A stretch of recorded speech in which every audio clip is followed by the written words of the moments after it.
Marama Fox. Such a lack of faith in our people to be able to govern themselves. Because isn't that what we are fighting for?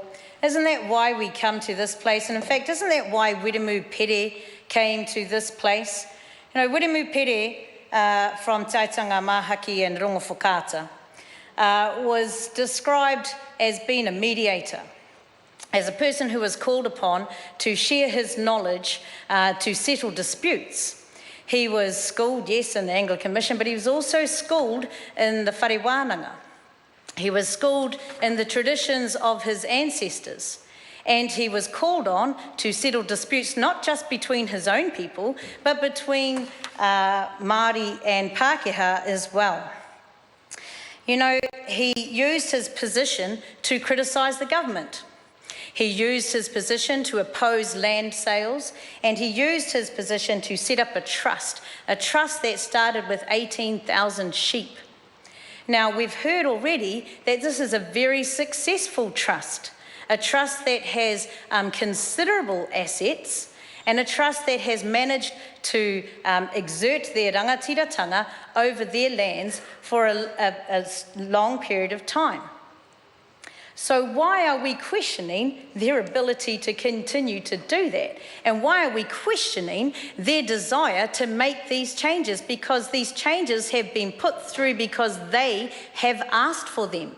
91% of the beneficiaries who are mentioned here have agreed to this.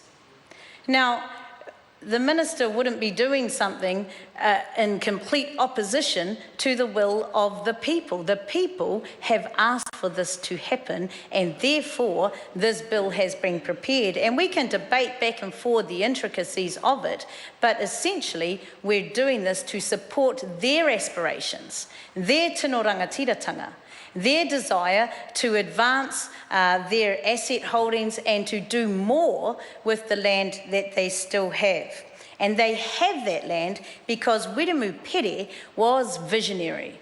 He did put aside that land, and while he was a parliamentarian, he actually wanted to ensure that there was money given from the parliament to help Maori people develop their lands and their holdings and their assets and to become strong entrepreneurs. He put bills forward. He supported Hone Heke's bill to boycott the Native Land Court.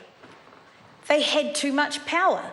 He was bold and he was courageous, and he did this on behalf of his people, and now they are the beneficiaries of his vision.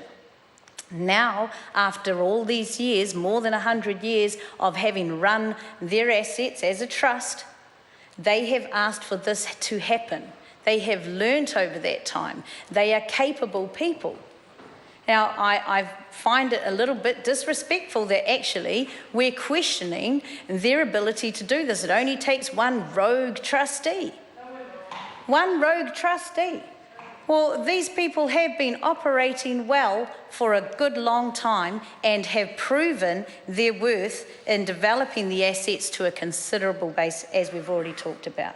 Now, there are some things in the bill that make people nervous because we do, as they've said, want to continue to keep the land in perpetuity for all time, for the beneficiaries of not just these ones now, but for their descendants, just as we, Pere, wanted to do when he first established this trust.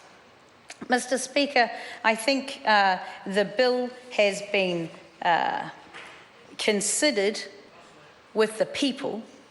The changes have been put forward by them. The minister has upheld their right to do so and has brought that bill to the House. And I stand to support that bill.